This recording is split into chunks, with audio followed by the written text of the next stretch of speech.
Friday Night Lights, sponsored by Jack in the Box. Well, we've reached the midpoint of our spring football season on a different night of the week.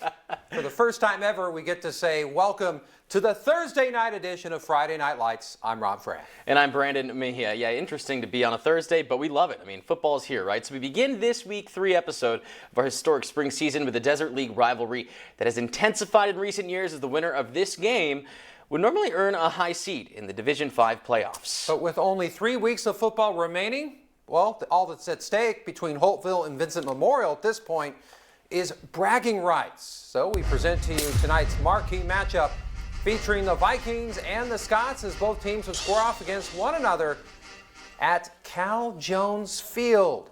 Now, one of the big questions on the night would be, will Viking star back Jose DeVoe play? He did dress up, but he didn't play, at least in the first quarter.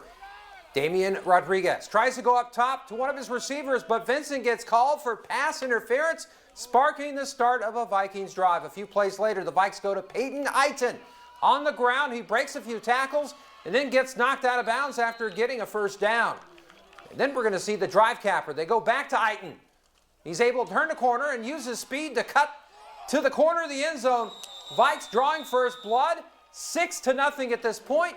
But they're going to get aggressive and go for 2. Rodriguez finds Jonathan. Hurrahs for the conversion, increasing the lead to 8-0. Now the Scots would try to answer. Now the pocket would collapse, but quarterback Diego Ellerduy scrambles, fighting for yardage, but the Scots penalty would take this play back. A couple plays later, Ellerduy sees the play breakdown. He's going to scramble to find the near side, finds a way to reset, and then fires a pass over the middle to Diego Luna Alfaro for the impressive gain. But 2 more penalties on this play would once again take it back.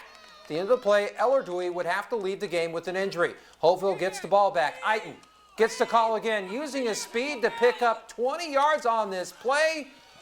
Now the Vikings would be more than the Scots can handle tonight.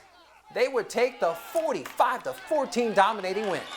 Not bad, not bad. We now move on to the Imperial Valley League, where 3-time defending champion Central once again is looking like the team to beat as the Spartans have dominated their first 2 opponents in all phases of the game. Meanwhile, the young Imperial Tigers are licking their wounds after suffering a tough setback in last week's catfight against Brawley. If the Tigers have any hope to getting back into the IVL title race, well, they'll have to find a way to overcome the Spartans' explosive passing attack and a defensive unit that has yet to give up a single score.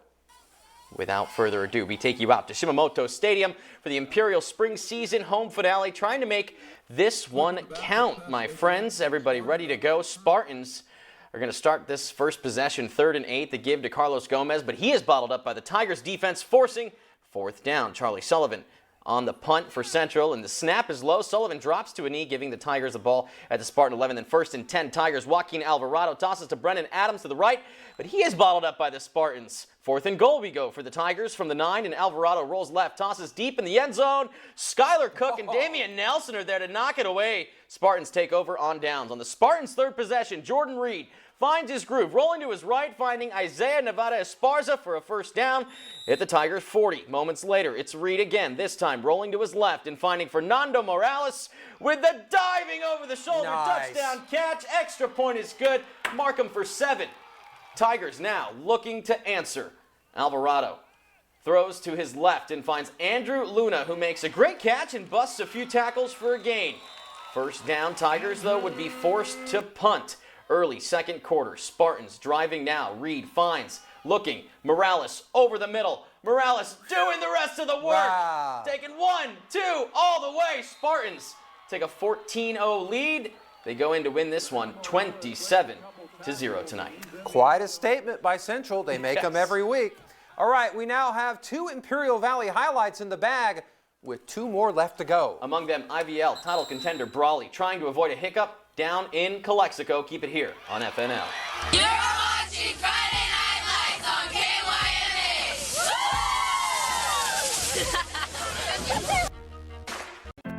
Hello, I want to say thank you to all Arizonans who've rolled up their sleeves in recent weeks. You've put Arizona at the top of the list nationally for vaccine distribution. As more vaccines become available and new categories open up, please schedule your appointment when it is your turn. Remember, it's safe, it's effective, and it's our best shot at returning to normal. For more information, please visit azhealth.gov/COVID-19 vaccines. How do I use better than bouillon? I just add a spoonful to my marinades. To stir fries, sauces, just whisk it in. Brush it on, saute. It adds a cooked all day taste. That doesn't take all day. Better than bouillon. Don't just make it better. Ladies, check it out. So strong, so not ripped. What are we talking about? That's the Hefty Ultra Strong bag. Hefty, hefty, hefty. Gimme. Give me the bag. Get Hefty Ultra Strong at a low price. Imperial Valley Honda has been under new ownership for 3 years, and we've grown so fast. 4 out of every 10 vehicles in Imperial Valley are purchased here. Find out why more people in Imperial Valley have experienced the difference and have realized we treat you with the respect and fairness you deserve. We are outperforming many of our dealer peers in San Diego and Los Angeles. Experience the difference at Imperial Valley Honda, where great people, great service, and great prices will make the difference for you. Nick Bolton here with the latest from Bell & Howell. We call them tack glasses. Inspired by the sunglasses worn by our heroes in uniform, tack glasses block blinding glare so well, invisible objects suddenly become visible. Enhance colors to give you vision as sharp as an eagle's and survive even the harshest conditions. Look, ordinary sunglasses just make things darker, which could be deadly in a tactical situation. Tack glasses improve optical clarity so you can see clearly, even in low light. If you've never seen how this light filtering technology works, check this out. Nothing to see, right? But look again as we hold up our tack glasses. A colorful American eagle is revealed. Amazing! Act now to get your tack glasses for just $19.99, and we'll even ship it to you free. So don't delay. Order yours today. To order, call 1-800-287-1705. Again, that's 1-800-287-1705 or order online at trytackglasses.com. This portion of News 11 at 10 is sponsored by Papa San Rice Bowl. You're watching Friday Night Lights, sponsored by Jack in the Box. Welcome back, everyone. After their season-opening nail-biter win over Holtville, the Brawley Wildcats have returned a number of players who were missing in action in that game. It has certainly shown, Brando, as the Cats have flat-out mauled both Southwest and Imperial in the last couple of weeks, thanks in large part to their famous brand of physical football. Yeah, and if the Cats can avoid the upset to the Calexico Bulldogs, they would only be a single win away from claiming the IVL crown in the upcoming Bell game. So without further ado, folks, the Cats weren't getting too far ahead of themselves tonight as they were ready to take on the Bulldogs at Ward Field. Both teams indeed ready to go. The Bulldogs would receive for a short run back, but that's it for the start. A very rough start for the Bulldogs as they would turn it over on the first set of downs. Brawley would then look alive, looking to capitalize. Ethan Gutierrez looking comfortable, if I could say so myself, in the pocket, completes it to Nathan May on the screen pass. Good for some and more. Next play, Gutierrez again. You know, they have this kind of gameplay that works for them. The short pass, Isaiah Young for short gain. Continues to move the chain along. This time, they go with a similar strategy, opposite side of the field. It's Young again, but this time saying, I'm not going down that easy. And he's not. He's going to take these men into the end zone. That is good for 7. They get kind of messy towards the end there, but he makes it through the pylon. Wouldn't be long, 8-0 lead to start. And it wouldn't stop there. Brawley would regain possession quickly after a Bulldogs turnover, and this time Ethan Gutierrez looking to get in on the action, taking this one up himself, uninterrupted, into the end zone. Oh. Tack on 2 more, and by that I mean the conversion for the 2 points, because they would get it again, 16 up now. The Bulldogs trying to get something going. Andreas Ramirez with the reception, short gain here, but the drive would end in a turnover quickly. Fast forward to the second quarter, after a Wildcat touchdown, Bulldogs back to receive, but this one looks like it could be a good start, but Nathan May says, no, sir! Yikes, ouch! You might feel that one in the morning. Whew. Can't get out of the doghouse there. That would be a negative, as an interception thrown on an offensive drive by the Bulldogs. Returned for a touchdown. That's Jaden Figueroa. He takes that one all the way as Brawley literally runs away with this one, folks. They were up 49 at half. They end this one 56-0. Oh, wow. Well, our final highlight of the night features a young Southwest Eagles team that Brando's still looking for its identity, seeking out its first win of the season. Yeah, led by freshman quarterback Logan Youngers, the Eagles have shown some sparks on offense, but are still dealing with trying to become more consistent in their play. Southwest would get that opportunity tonight as they would square off against another struggling program in the Palo Verde Yellow Jackets. So to Eagle Field we go as Southwest would try to turn its season around with a win tonight. John Haynes trying to will his squad on. First quarter, freshman quarterback Youngers hands off the rock to Esteban McDonough for a minimal gain there. Now, the Eagles would stick with the running game, and McDonough, who cuts inside and then goes upfield for a sizable gain. That's 13 yards and a first down. McDonough would get the call again, but this time the Yellow Jackets, as you're going to see, have kind of figured things out a little bit. They're going to swallow them up after a minimal gain for the quick stop. Youngers now goes aerial, going to the near sideline, connecting with Jonathan Lopez, and that, my friends, is going to move the chains. The Eagles would test the ground game yet again later in the drive, and McDonough's going to get the call, but he's going to get horse-collared to the ground. No penalty was called, amazingly. It would turn into a long night for Southwest. The Eagles would take the tough 42-0 loss as they still looking for answers for sure. Now, after all the dust has settled, in our third full week of IVL action, Brando, you know, we're going to see some disparity here in the standings. You can see the top two teams certainly kind of pulling ahead from the bottom three. What we've seen all season so far, Brawley 4-0, untouchable, but we can say the same thing about Central at this time. It's almost time these two meet. And they're going to meet in 2 weeks, but let's just say that it's on. I mean, there's no other team that's even close to them. Everybody else is at least 2 games back, so they're pretty much mathematically eliminated from any contention whatsoever unless there's a complete collapse by Central or Brawley, which we know isn't going to happen at this particular point. So the bell game it is. It is, and there's a countdown to it. Trust me, I'm looking forward to it. I know you're looking forward to it, so it'll happen. You know, tonight's highlights may now be in the books, but we're not done just yet. All right, we have your FNL scoreboard, your helmet props, and of course your latest and greatest Jack in the Box play of the week right after this. Jenny, we're doing a study right now, and it's the state of Arizona is the only state that's really doing this. Children are the ones that are affected the most. They're at home. If they get bored, they just can't get up and get in their car and go somewhere. And you just barely started to see people actually having their children go shopping with them again. For the longest time, you never saw kids out anywhere. An unintended consequence of all those closures forced our kids to be home with their abusers and have no way out. Kids in Quarantine, Thursday at 5 p.m. Join us at More Furniture for Less for a very special Easter weekend event. Friday and Saturday, you'll get a full 20% off your purchase. Our new spring arrivals have landed, and we've got the latest in style and value for every room in your home. More Furniture is known for great everyday low prices. And this Friday and Saturday, you'll get an additional 20% off. But don't wait. Our Easter weekend savings won't last long. Pre-shop our incredible selection at morefurniture.com. Del Taco's newest $1 crispy chicken taco is here. Try the honey chipotle barbecue crispy chicken taco and say Del yeah. A little bit sweet, a little bit smoky. It's yours for only $1. Only at Del Taco. Donors Choose.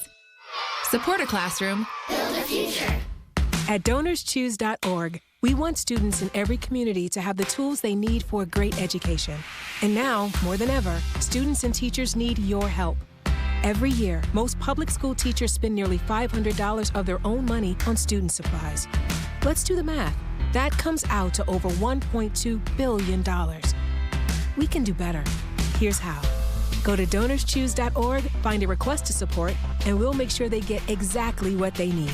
Choose from books to computers, from art supplies to robotics kits. There are microscopes, musical instruments, and so much more. You'll receive thank you letters and photos from students and teachers, and a report of how every dollar was spent. To learn more and find a teacher's request in your community, visit DonorsChoose.org. Donors Choose. Support a classroom. Build a future. Tens of thousands of people are watching TV or other digital media sources due to the home confinement. At Full Focus Creative Media, we can develop and produce your next TV or digital media advertising campaign. FullFocusCreativeMedia.com. You're watching Friday Night Lights, sponsored by Jack in the Box. Just joining us? That's all right. We have all of tonight's results in our FNL final scoreboards for you tonight.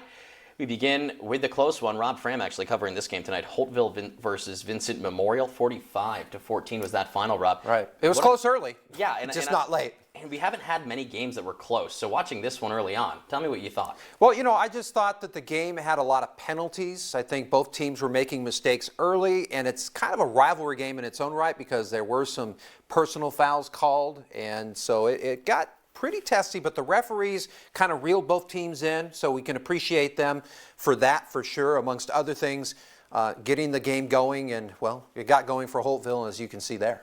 Yeah, and as we continue to look at the final scores tonight, something we are used to, blowouts. I mean, they're not fun to watch, but when an offense is performing, some things just can't stop them, and that was the case with Central tonight. We saw that 27-0. Calexico really, trying their hardest, but when you go up against a Brawley team like that, I mean, it's not easy. It really isn't. And both defenses were clicking tonight, and might I add, I think you mentioned this earlier, but Central is yet to give up a single score to the opposition. That defense is solid. Coach Pena said that was the strength of his team, and, they're putting their money where their mouth is. Absolutely. Southwest still going to need to iron out some things if they want to get that win on the board, but Palo Verde showing strong efforts tonight. 42-0 your final for your scores. All right, we now come to the part of the program where we give our helmet props to the players, position groups, or even teams that stood out from the rest tonight. So, Brando, we're going to start with you tonight.